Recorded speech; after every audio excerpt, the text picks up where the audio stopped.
ओम श्री गणेशाय नमः। ओम गं गुरुवे नमः।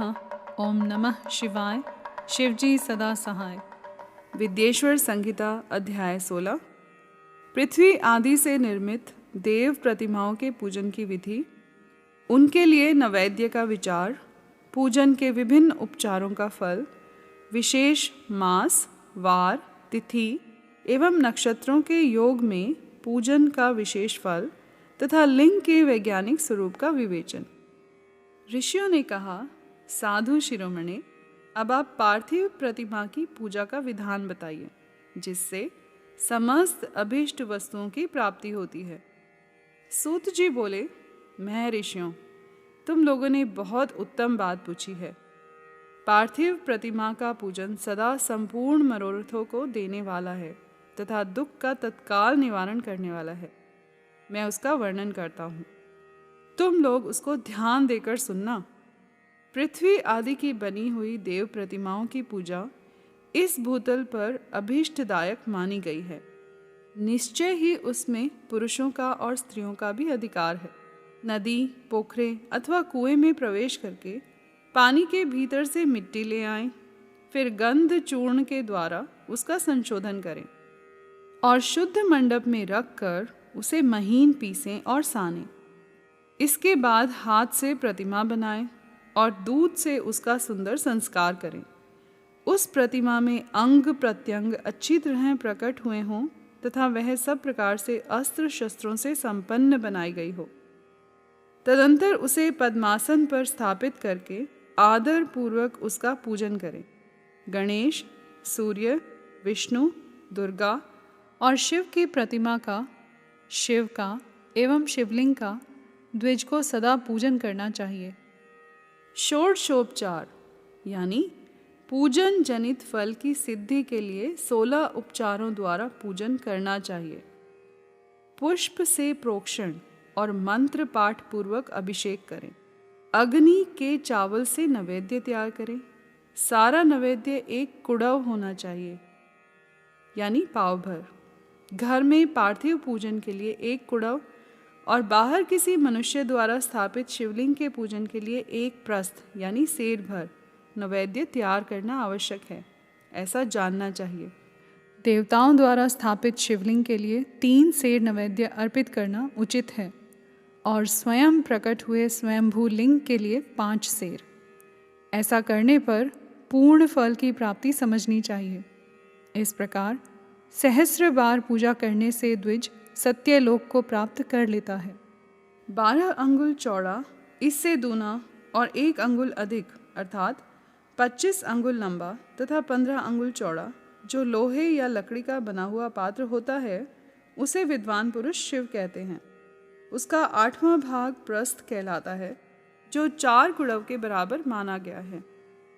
मनुष्य द्वारा स्थापित शिवलिंग के लिए 10 प्रस्थ, ऋषियों द्वारा स्थापित शिवलिंग के लिए 100 प्रस्थ और स्वयंभू शिवलिंग के लिए 1 सहस्र प्रस्थ नैवेद्य निवेदन किया जाए तथा जल, तैल आदि गंध द्रव्यों की यथा योग्य मात्रा रखी जाए तो यह उन शिवलिंगों की महापूजा बताई जाती है।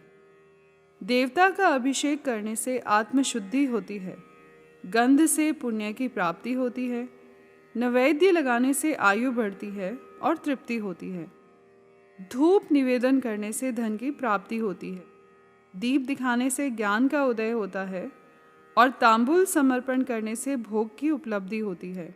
इसलिए स्नान आदि 6 उपचारों को यत्नपूर्वक अर्पित करें। नमस्कार और जप, ये दोनों संपूर्ण अभीष्ट फल को देने वाले हैं।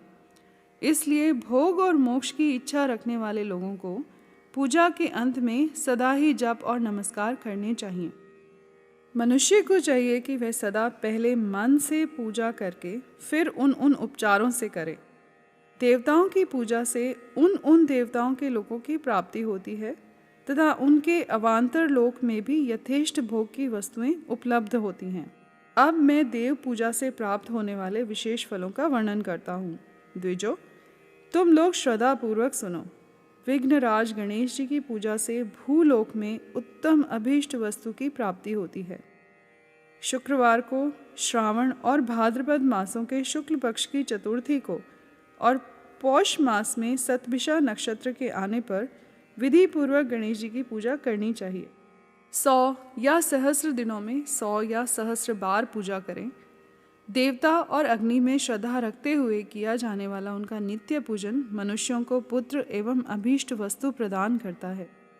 वह समस्त पापों का शमन तथा भिन्न भिन्न दुष्कर्मों का विनाश करने वाला है। विभिन्न वारों में की हुई शिव आदि की पूजा को आत्मशुद्धि प्रदान करने वाली समझना चाहिए। वार या दिन, तिथि, नक्षत्र और योगों का आधार है। समस्त कामनाओं को देने वाला है। उसमें वृद्धि और क्षय नहीं होता, इसलिए उसे पूर्ण ब्रह्म स्वरूप मानना चाहिए। सूर्योदय काल से लेकर सूर्योदय काल आने तक एक वार की स्थिति मानी गई है, जो ब्राह्मण आदि सभी वर्णों के कर्मों का आधार है। विहित तिथि के पूर्व भाग में की हुई देव पूजा मनुष्यों को पूर्ण भोग प्रदान कराने वाली होती है। यदि मध्याह्न के बाद तिथि का आरंभ होता है तो रात्रि युक्त तिथि का पूर्व भाग पितरों की श्रद्धादि कर्म के लिए उत्तम बताया जाता है। ऐसी तिथि का परभाग ही दिन से युक्त होता है, अतः वही देव कर्म के लिए प्रशस्त माना गया है। यदि मध्याह्न काल तक तिथि रहे तो उदय व्यापनी तिथि को ही देव कार्य में ग्रहण करना चाहिए। इसी तरह शुभ तिथि एवं नक्षत्र आदि की देव कार्य में ग्राह्य होते हैं। वार आदि का भली भांति विचार करके पूजा और जप आदि करने चाहिए। वेदों में पूजा शब्द के अर्थ की इस प्रकार योजना की गई है। पूर्जायते अनेन इति पूजा, यह पूजा शब्द की व्युत्पत्ति है। पू का अर्थ है भोग और फल की सिद्धि। वह जिस कर्म से संपन्न होती है उसका नाम पूजा है। मनोवांछित वस्तु तथा ज्ञान, ये ही अभीष्ट वस्तुएं हैं। सकाम भाव वालों को अभीष्ट भोग उपेक्षित होता है और निष्काम भाव वालों को अर्थ यानी पारमार्थिक ज्ञान। ये दोनों ही पूजा शब्द के अर्थ हैं। इनकी योजना करने से ही पूजा शब्द की सार्थकता है। इस प्रकार लोक और वेद में पूजा शब्द का अर्थ विख्यात है। नित्य और नैमित्तिक कर्म कालांतर में फल देते हैं, किंतु काम्य कर्म का यदि भली भांति अनुष्ठान हुआ हो तो वह तत्काल फलद होता है। प्रतिदिन एक पक्ष, एक मास और एक वर्ष तक लगातार पूजन करने से उन कर्मों के फल की प्राप्ति होती है और उनसे वैसे ही पापों का क्रमशः क्षय होता है। प्रत्येक मास के कृष्ण पक्ष की चतुर्थी तिथि को की हुई महागणपति की पूजा एक पक्ष के पापों का नाश करने वाली और एक पक्ष तक उत्तम भोग रूपी फल देने वाली होती है। चैत्र मास में चतुर्थी को की हुई पूजा एक मास तक किए गए पूजन का फल देने वाली होती है। और जब सूर्य सिंह राशि पर स्थित हो उस समय भाद्रपद मास की चतुर्थी को की हुई गणेश जी की पूजा एक वर्ष तक मनोवांछित भोग प्रदान करती है, ऐसा जानना चाहिए। श्रावण मास के रविवार को हस्त नक्षत्र से युक्त सप्तमी तिथि को तथा माघ शुक्ला सप्तमी को भगवान सूर्य का पूजन करना चाहिए। ज्येष्ठ तथा भाद्रपद मासों के बुधवार को श्रवण नक्षत्र से युक्त द्वादशी तिथि को तथा केवल द्वादशी को भी किया गया भगवान विष्णु का पूजन अभीष्ट संपत्ति को देने वाला माना गया है। श्रावण मास में की जाने वाली श्री हरि की पूजा अभीष्ट मनोरथ और आरोग्य प्रदान करने वाली होती है। अंगों एवं उपकरणों सहित पूर्वोक्त गो आदि 12 वस्तुओं का दान करने से जिस फल की प्राप्ति होती है उसी को द्वादशी तिथि में आराधना द्वारा श्री विष्णु की तृप्ति करके मनुष्य प्राप्त कर लेता है। जो द्वादशी तिथि को भगवान विष्णु के 12 नामों द्वारा 12 ब्राह्मणों का षोडशोपचार पूजन करता है वह उनकी प्रसन्नता प्राप्त कर लेता है। इसी प्रकार संपूर्ण देवताओं के विभिन्न 12 नामों द्वारा किया हुआ 12 ब्राह्मणों का पूजन उन देवताओं को प्रसन्न करने वाला होता है। कर्क की संक्रांति से युक्त श्रावण मास में नवमी तिथि को मृगशिरा नक्षत्र के योग में अंबिका का पूजन करें। वे संपूर्ण मनोवांछित भोगों और फलों को देने वाली हैं। ऐश्वर्य की इच्छा रखने वाले पुरुष को उस दिन अवश्य उनकी पूजा करनी चाहिए। आश्विन मास के शुक्ल पक्ष की नवमी तिथि संपूर्ण अभिष्ट फलों को देने वाली है। उसी मास के कृष्ण पक्ष की चतुर्दशी को यदि रविवार पड़ा हो तो उस दिन का महत्व विशेष बढ़ जाता है। उसके साथ ही यदि आर्द्रा और महाआर्द्रा सूर्य संक्रांति से युक्त आर्द्रा का योग हो तो उक्त अवसरों पर की हुई शिव पूजा का विशेष महत्व माना गया है। माघ कृष्ण चतुर्दशी को की हुई शिव की पूजा संपूर्ण अभिष्ट फलों को देने वाली है। वह मनुष्यों की आयु बढ़ाती, मृत्यु कष्ट को दूर हटाती और समस्त सिद्धियों की प्राप्ति कराती है। ज्येष्ठ मास में चतुर्दशी को यदि महाआर्द्रा का योग हो अथवा मार्गशीर्ष मास में किसी भी तिथि को यदि आर्द्रा नक्षत्र हो तो उस अवसर पर विभिन्न वस्तुओं की बनी हुई मूर्ति के रूप में शिव की जो 16 उपचारों से पूजा करता है उस पुण्यात्मा के चरणों का दर्शन करना चाहिए। भगवान शिव की पूजा मनुष्यों को भोग और मोक्ष देने वाली है, ऐसा जानना चाहिए। कार्तिक मास में प्रत्येक वार और तिथि आदि में महादेव जी की पूजा का विशेष महत्व है। कार्तिक मास आने पर विद्वान पुरुष दान, तप, होम, जप और नियम आदि के द्वारा समस्त देवताओं का षोडशोपचारों से पूजन करें। उस पूजन में देव प्रतिमा, ब्राह्मण तथा मंत्रों का उपयोग आवश्यक है। ब्राह्मणों को भोजन कराने से भी वह पूजन कर्म संपन्न होता है। पूजक को चाहिए कि वह कामनाओं को त्याग कर पीड़ा रहित हो देवाराधन में तत्पर रहे। कार्तिक मास में देवताओं का यजन, पूजन समस्त भोगों को देने वाला, व्याधियों को हर लेने वाला तथा भूतों और ग्रहों का विनाश करने वाला है। कार्तिक मास के रविवारों को भगवान सूर्य की पूजा करने और तेल तथा सूती वस्त्र देने से मनुष्यों के कोढ़ आदि रोगों का नाश होता है। हरे, काली मिर्च, वस्त्र और खीरा आदि का दान और ब्राह्मणों की प्रतिष्ठा करने से क्षय के रोग का नाश होता है। दीप और सरसों के दान से मिर्गी का रोग मिट जाता है। कृतिका नक्षत्र से युक्त सोमवार को किया हुआ शिवजी का पूजन मनुष्यों के महान दारिद्र्य को मिटाने वाला और संपूर्ण संपत्तियों को देने वाला है। घर की आवश्यक सामग्रियों के साथ गृह और क्षेत्र आदि का दान करने से भी उक्त फल की प्राप्ति होती है। कृतिका युक्त मंगलवारों को श्री स्कंद का पूजन करने से तथा दीपक एवं घंटा आदि का दान देने से मनुष्यों को शीघ्र ही वाक सिद्धि प्राप्त हो जाती है। उनके मुंह से निकली हुई हर एक बात सत्य होती है। कृतिका युक्त बुधवारों को किया हुआ श्री विष्णु का यजन तथा दही भात का दान मनुष्यों को उत्तम संतान की प्राप्ति कराने वाला होता है। कृतिका युक्त गुरुवारों को धन से ब्रह्मा जी का पूजन तथा मधु, सोना और घी का दान करने से मनुष्यों के भोग वैभव की वृद्धि होती है। कृतिका युक्त शुक्रवारों को गजानन गणेश जी की पूजा करने से तथा गंध, पुष्प एवं अन्न का दान देने से मानवों के भोग्य पदार्थों की वृद्धि होती है। उस दिन सोना, चांदी आदि का दान करने से बंध्या को भी उत्तम पुत्र की प्राप्ति होती है।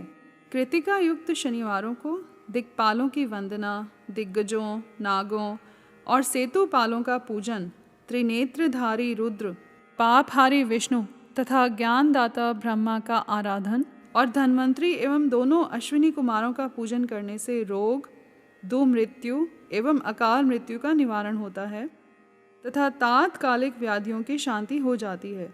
नमक, लोहा, तेल और उड़द आदि का त्रिकटु यानी सौंठ, पीपल और गोल मिर्च, फल, गंध और जल आदि का तथा घृत आदि द्रव पदार्थों का और सुवर्ण, मोती आदि कठोर वस्तुओं का भी दान देने से स्वर्ग लोक की प्राप्ति होती है। इनमें से नमक आदि का मान कम से कम 1 प्रस्थ होना चाहिए और सुवर्ण आदि का मान कम से कम 1 पल। धन की संक्रांति से युक्त पौष मास में उषः काल में शिव आदि समस्त देवताओं का पूजन क्रमशः समस्त सिद्धियों की प्राप्ति कराने वाला होता है। इस पूजन में अघनी के चावल से तैयार किए गए हविष्य का नैवेद्य उत्तम बताया जाता है। पौष मास में नाना प्रकार के अन्न का नैवेद्य विशेष महत्व रखता है। मार्गशीर्ष मास में केवल अन्न का दान करने वाले मनुष्यों को ही संपूर्ण अभीष्ट फलों की प्राप्ति हो जाती है। मार्गशीर्ष मास में अन्न का दान करने वाले मनुष्य के सारे पाप नष्ट हो जाते हैं।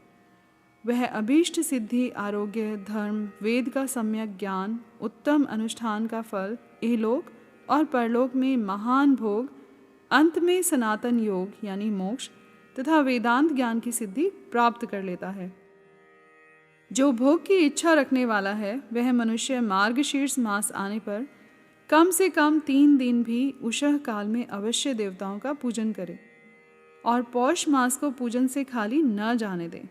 उषः काल से लेकर संगव काल तक ही पौष मास में पूजन का विशेष महत्व बताया गया है। पौष मास में पूरे महीने भर जितेंद्रिय और निराहार रहकर द्विज प्रातः काल से मध्याह्न काल तक वेद माता गायत्री का जप करें। तत्पश्चात रात को सोने के समय तक पंचाक्षर आदि मंत्रों का जप करें। ऐसा करने वाला ब्राह्मण ज्ञान पाकर शरीर छूटने के बाद मोक्ष प्राप्त कर लेता है। द्विजेतर नर नारियों को त्रिकाल स्नान और पंचाक्षर मंत्र के ही निरंतर जप से विशुद्ध ज्ञान प्राप्त हो जाता है। इष्ट मंत्रों का सदा जप करने से बड़े पापों का भी नाश हो जाता है। सारा चराचर जगत बिंदु नाद स्वरूप है।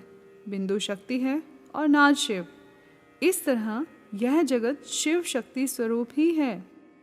नाद बिंदु का और बिंदु इस जगत का आधार है। ये बिंदु और नाद यानी शक्ति और शिव संपूर्ण जगत के आधार रूप से स्थित हैं। बिंदु और नाद से युक्त सब कुछ शिव स्वरूप है, क्योंकि वही सबका आधार है। आधार में ही आधेय का समावेश अथवा लय होता है। यही सकलीकरण है। इस सकलीकरण की स्थिति से ही सृष्टि काल में जगत का प्रादुर्भाव होता है, इसमें संशय नहीं है। शिवलिंग बिंदु नाद स्वरूप है, अतः उसे जगत का कारण बताया जाता है। बिंदु देव है और नाद शिव, इन दोनों का संयुक्त रूप ही शिवलिंग कहलाता है। अतः जन्म के संकट से छुटकारा पाने के लिए शिवलिंग की पूजा करनी चाहिए। बिंदु रूपा देवी उमा माता हैं और नाद स्वरूप भगवान शिव पिता।